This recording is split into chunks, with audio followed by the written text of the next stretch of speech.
नमस्कार मित्रांनो, तुमच्या सगळ्यांचं स्वागत आहे. आज कोणती गोष्ट सांगणार या आमच्या YouTube चॅनलवर. आज आपण ऐकणार आहोत एका हुशार आजीबाईची गोष्ट. तर तुम्ही सुद्धा तयार व्हा गोष्ट ऐकायला. चल रे भोपळ्या टुणूक टुणूक. तुला माहितीये का चल रे भोपळ्या टुणूक टुणूकची आजीबाईची गोष्ट? तर एकदा एका गावात एका जंगलाच्या एकदम बाहेर गावाच्या शेवटी शेवटी एका छोट्याशा झोपडीत एक आजीबाई राहत असते. ठीक आहे. आजीबाई एकटीच राहत असती. ती रोज सकाळी आपलं काम उठत असती, काम करत असती. तिच्याकडे फळझाडं असतात. त्या फळांचे त्या झाडांचे फळं गोळा करून ती बाजारात जाऊन विकत असते आणि तिचं काम मस्त चालवत असते. एकदम हुशार आजीबाई असते. हा. तर काय होतं एकदा तिची लेक असती दुसऱ्या गावामध्ये. त्यांचं एक गाव असतं आणि मध्ये मोठं जंगल असतं आणि मग दुसरं गाव असतं. तर तिची लेक लेक म्हणजे काय मुलगी. तिची मुलगी दुसऱ्या गावात राहत असती. इकडे आजीबाई राहत असती, तिकडे तिची मुलगी राहत असती. एकदा काय होतं, आजीबाईला तिच्या मुलीची फार आठवण येते आणि मग ती म्हणती एकदा लेकीला भेटून यायला पाहिजे. मग ती म्हणती ठीक आहे, आपण आता तयारी करू. मग ती आपले मस्त तयारी करती. तिच्याकडे असं बोचकं बांधती, ती बोचकं त्याचे सगळे कपडे एका मोठ्या कपड्यामध्ये ठेवती. त्याला असं मस्तपैकी बांधती. ते बोचकं बांधती. सोबत भाकऱ्या बांधून घेते एका कपड्यामध्ये. चटणी भाकरी असं सगळं. एक पाण्याची बाटली घेते आणि मग शेजारणीला सांगते की मी माझ्या लेकीला भेटून येते, माझ्या घराकडे तू लक्ष राहू दे, असं म्हणती आणि मग निघती. आता तिच्याकडे काही मोबाईल नसतो किंवा तिच्याकडे काही गाडी नसती, सायकल नसती. ती आपली हळूहळू पायी पायी जाणार असते. ठीक आहे. मग जंगल सुरुवातीला छान असतं जंगल मस्त आणि मग पुढे पुढे ते घनदाट होतं. कसं असतं जंगल, तिथे सगळ्या प्रकारचे झाडं असतात. छोटे झाडं असतात, मोठे मोठे वृक्ष असतात. त्या वृक्षांवरती अशा वेगवेगळ्या वेली असतात, फळझाडं असतात, रानफुलांचे झाडं असतात. तिथे वेगवेगळे प्राणी असतात. खार असती, पोपट असतो, कावळा असतो, बगळा असतो आणि नदी असते, एक छोटीशी नदी ओढ्यासारखी खळखळ खळखळ वाहणारी नदी असते. सुंदर जंगल असते आणि म्हातारी मस्त जंगलाची मजा पाहत पाहत गाणं गुणगुणत एक एक एक एक पाऊल असं काठी टेकत टेकत मस्त पैकी चालली असती.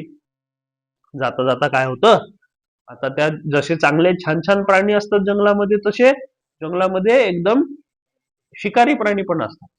ती अशी मस्तपैकी जात असते. एकदम काय होतं, तिच्या समोर एक मोठा वाघ येतो. वाघ मोठ्याने डरकाळी पडतो. वाव! आणि एकदम दरडावून विचारतो. आता वाघाला माणसाचा फार राग, कारण माणूस वाघाची शिकार करू शकतो बंदुकीने. मग तो म्हातारीला पाहून एकदम दरडावून विचारतो, ए म्हातारे, कुठे चालली? थांब, खातोस तुला आता. बापरे. म्हातारी तर एकदम घाबरती, पण ती तसं दाखवत नाही. ती फार हुशार म्हातारी असती. ती आपली एकदम छान बोलती वाघाशी. नको रे बाबा, मला कुठे खातो? हा, मी माझ्या लेकीकडे चाललीये. मला खाऊन तुला काय मिळेल? नुसते हाडं नि कातडी.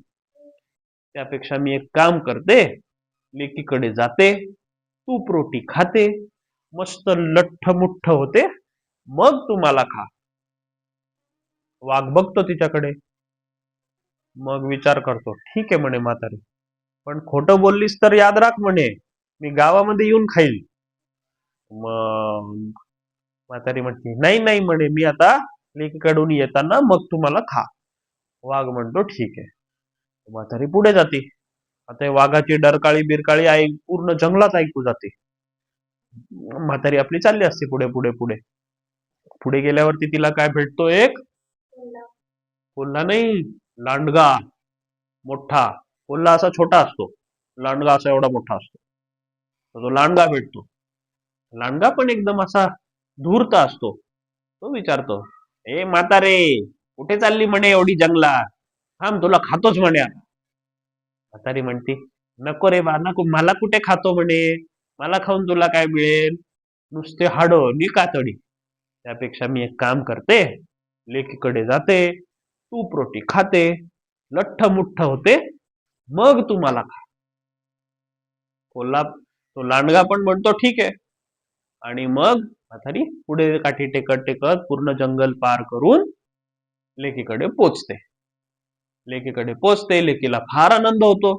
अरे वा वा आई, म्हणे तू कशी काय आलीस, कशी आली, बरी आलीस ना, काय त्रास झाला का, पूर्ण विचारपूस करती. ती आईला बसवती, हात पाय तोंड धुवायला पाणी देती, छान मस्तपैकी कडक चहा करती आणि छान मस्त गप्पा मारत बसतात दोघी जणी. मग म्हातारी मस्त 8 दिवस राहती लेकीकडे. ती रोज नवीन पदार्थ करून खाऊ घालती आपल्या आईला.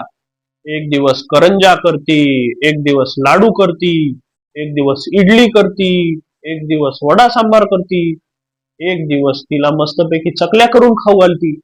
रोज वेगवेगळे पदार्थ, एकदम मज्जा असते त्यांची. आणि मग म्हणती चला आता मला जायची वेळ झाली घरी.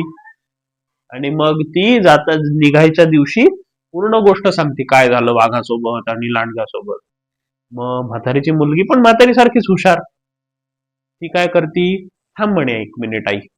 मग ती पटकन तिच्या शेतात जाते आणि शेतातून असा मोठा भोपळा घेऊन येते. मग तो भोपळा असा वरून आणि खालून कापती. मग त्याला पूर्ण स्वच्छ करते आतून. आणि मग म्हातारीला म्हणती आता तू ह्याच्यात बस. म्हातारी तो भोपळा उघडती, त्याच्यात बसती. सामान आपलं तिचं सगळं ते सामान पण त्याच्यामध्ये बसतं. ते मस्त दोऱ्याचे हँडल लावून धरतात ते त्याला. दार बंद करती, डोळ्याच्या जागी 2 छिद्र, श्वास घ्यायला नाकाचं 1 छिद्र. आणि म्हातारी मस्त त्याच्यामध्ये उभी राहती. वा वा म्हणे, हे मस्त आहे, कोणाला कळणारच नाही काय. आणि मग म्हातारी म्हणते ठीक आहे म्हणे, मग आता भेटू परत. असं म्हणून परत ती जंगलामध्ये जाते. आता ती एकदम सावध असते. तिला माहिती असतं जी वाट कोण कोण पाहत आहे, एक लांडगा आणि एक वाघ. दोघ जण तिची वाट बघत असतात. ती जाती जाती जाती जाती जाती तर लांडगा येतो समोर. लांडगा बघतो हे काय विचित्र प्राणी आहे म्हणे, दिसतो भोपळा, तो चालतो सुद्धा, काय कळत नाही. मग तरी सुद्धा तो त्या भोपळ्याच्या समोर येतो आणि विचारतो, ए भोपळ्या, एक म्हातारी बघितलीस का म्हणे तिकडून येताना. भोपळ्यातच म्हातारी असती. म्हातारी काय म्हणते, म्हातारी बितारी मला नाही ठाऊक, चल रे भोपळ्या टुणूक टुणूक, असं म्हणती आणि धूम पळायला लागते तिथनं. पळती पळती पळती पळती पळती कोल्ह्याला, आता त्या लांडग्याला संशय येतो. मग तो पण तिच्या मागे पळतो पळतो पळतो. पुढे तो भोपळा टुणूक टुणूक टुणूक, मागे त्याचा लांडगा. असं जात असतात. ते सगळं लांबूनच येताना वाघ बघतो. वाघ अडवतो भोपळ्याला, ए भोपळ्या, तू म्हातारी बघितलीस का म्हणे येताना.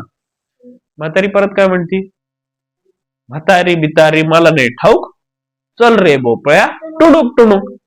वाघ असा बसलेलाच असतो आणि म्हातारी त्याच्या पुढून पळती पुढे. मागणं तो लांडगा येत असतो पळत पळत पळत. लांडग्याला येताना पण वाघ काय करतो, जोरात पळतो आणि त्या भोपळ्याला पकडतो. आता भोपळ्याला पकडल्यानंतर त्याच्यातनं म्हातारी बाहेर येते. मग ते म्हणतात, काय म्हातारी, आम्हाला फसवून चालली होतीस म्हणे तू, आम्हाला म्हणली होती वापस येते म्हणून. मग ती म्हणती आता थांब म्हणे, आता आम्ही तुम्हाला खाणार, आता तुला खातो म्हणे आम्ही. मग म्हातारी म्हणते ठीक आहे म्हणे, तुम्ही मला पकडला, आता तुम्ही मला खा, काही हरकत नाही. पण मग तुमचं ठरलंय का म्हणे, माझं डोकं कोण खाणार आणि माझे पाय कोण खाणार. परत हे विचारात पडतात. वाघ म्हणतो कोण खाणार म्हणजे, मी खाणार म्हणे, पूर्णच्या पूर्ण म्हातारीला मीच खाणार. आजीबाई फार हुशार. आजीबाई म्हणती बरं बरं, वाघोबा ना, वाघोबा खाणार. मग लांडग्याला राग येतो, नाही नाही म्हणे मी खाणार. मग वाघोबा म्हणतो नाही नाही तू कोण आहे म्हणे, मी खाणार. लांडगा म्हणतो मी खाणार. तर दोघांचा वाद चालू होतो. आजीबाई परत गुपचूप भोपळ्यात जाऊन बसते आणि त्यांचे चालू होतात भांडणं जोरात, नुसत्या मारामाऱ्या. हा एक वाघोबा पंजा मारतो की तिकडनं लांडगा चावतो, नुसता आरडाओरडा, नुसते भांडणं चालू होतात. म्हातारी आपली पटकन भोपळ्यात बसती आणि आजी म्हणती चल रे भोपळ्या टुणूक टुणूक, असं म्हणून म्हातारी जी पळायला लागती, पळती पळती पळती पळती पळती थेट घरासमोर येऊनच थांबती. आणि तिकडे जंगलामध्ये ते वाघ आणि लांडगा बसतात भांडत. अशी आपली हुशार आजीबाई लेकीला भेटून परत वापस येते.